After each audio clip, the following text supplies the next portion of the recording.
Hello everyone. Welcome back to EHS World. Don't forget to like and subscribe the channel for upcoming new video on safety management system. In this session, we are going to focus on material handling. We will cover what is material handling, type of material handling such as manual and mechanical, hazards involved in manual handling, hazards involved in mechanical handling, safe method of handling, manual and mechanical. So what is the manual material handling? We'll see the transporting or supporting of a load by hand or bodily force, that is called the manual handling. This phrase is used to not only cover the lifting of a load, but only operation that includes a load to be moved.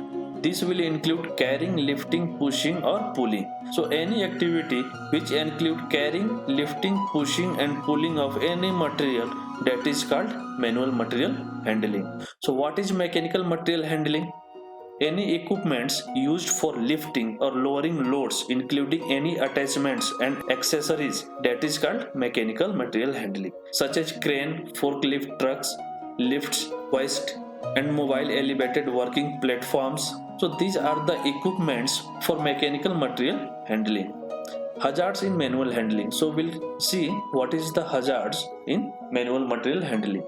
The typical hazards associated with manual handling are repetitive task, heavy lift, lifting in awkward places and positions. So these are the common hazards in manual material handling. So we'll see common type of the injury in manual material handling. The most common injury as a result of manual handling are sprain and strain, laceration and fracture, musculoskeletal disorder. This phrase covers the many type of back pain that can occur from minor muscle strain to prolapsed disc, etc. So this is the wrong process of manual material handling. If material is being lifted improperly, it has the adverse effect on the backbone. Next, affect the feet, as loads can be dropped and there are also associated upper limbs disorders through the movement of loads. Assessment of manual handling risk. A risk assessment is required before manual handling. Manual handling risk factors, a commonly used acronym to remember the necessary requirement of a manual handling risk assessment is TILE. Whenever you have to do the risk assessment for manual material handling, you have to focus on TILE. T stand for task, I stand for individual, L stand for load, and E stand for environment. Means so these 4 points are necessary while carry out a risk assessment. So we'll see what is the task. When considering the task, it is important to understand the necessary requirements involved within the lift and the working arrangement for the individual. Key question to ask to yourself before lifting: does the task involve handling loads away from the body, twisting or stooping, reaching upward, long travel distance, large vertical movements, pushing or pulling, repetitive handling, insufficient rest or recovery, a work rate imposed by process. So these questions should be asked when we focus on the task. In the next we'll see individual factors. The actual task and the risk associated with the lift will greatly be influenced by the individual capabilities of the people required to conduct the lift, such as capability, strength, require a special training, poor health problem. So the individual factors must be focused while carry out the risk assessment, because the different person has the different capability or a strength to lift the load. So whenever you have to carry out the risk assessment, you have to focus on first task, second the individual factor. In the next we'll see load factor.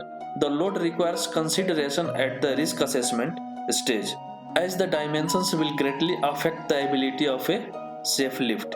It is important to understand whether the load is heavy, bulky, difficult to grasp, unstable, unpredictable, harmful, example sharp and hot objects.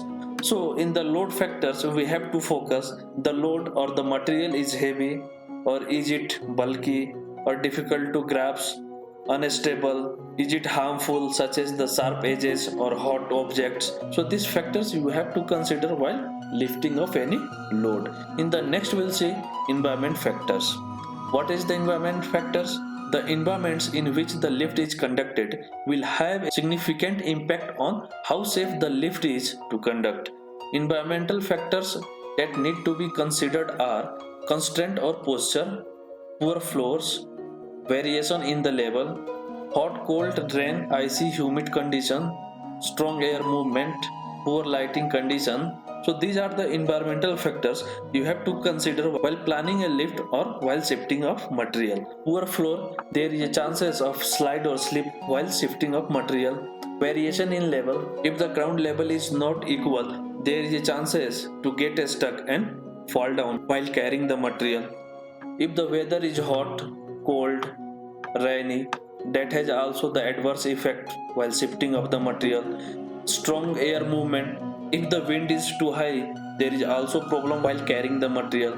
Poor lighting condition, a workman can face poor visibility while carrying the material. So these are the common environmental factors which has adverse effect while shifting of the material. In the next we'll focus on techniques for manual lifting. Safe lifting technique focuses on the kinetic handling methods. We will run through the process now to give clarity on what is meant by safe lifting.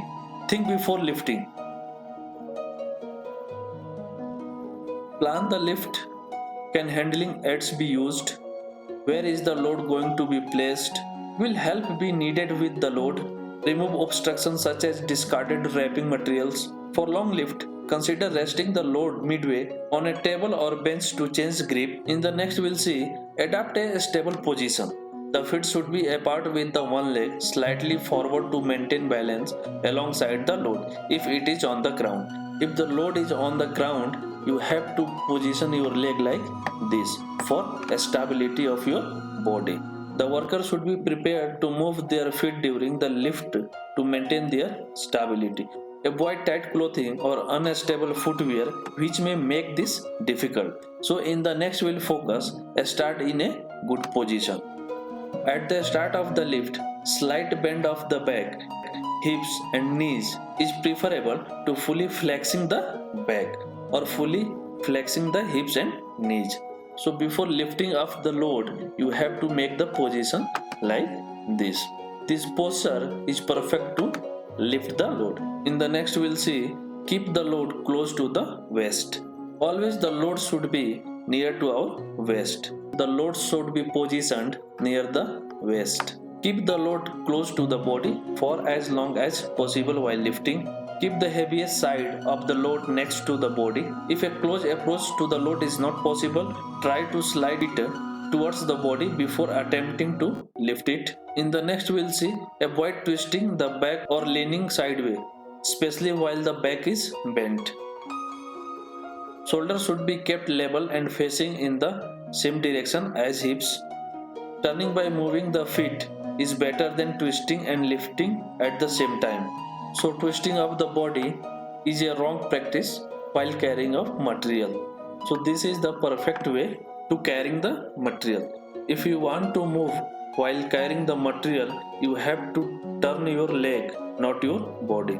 In the next we'll see keep the head up when handling. So while carrying of object and material, your head should be straight. It should not bend towards the object.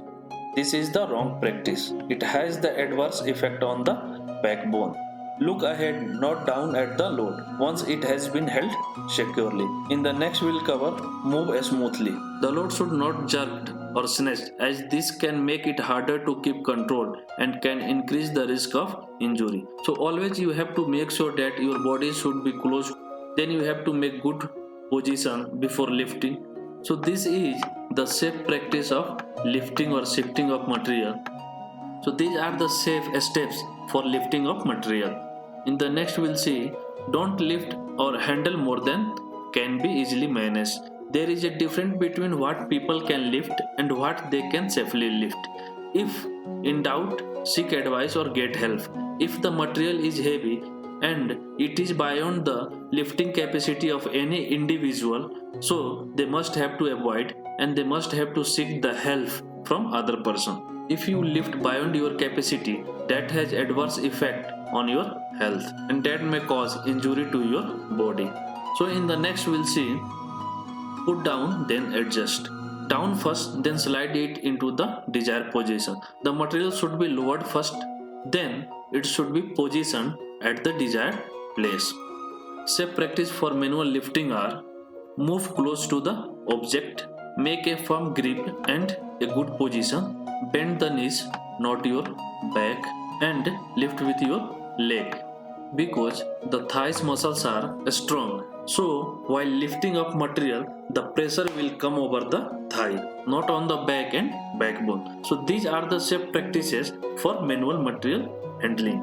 We have already discussed about the adverse effect of manual material handling. So always you have to focus on safe lifting process, because the unsafe work practices has always adverse effect on the human health. So we have discussed about the manual material handling.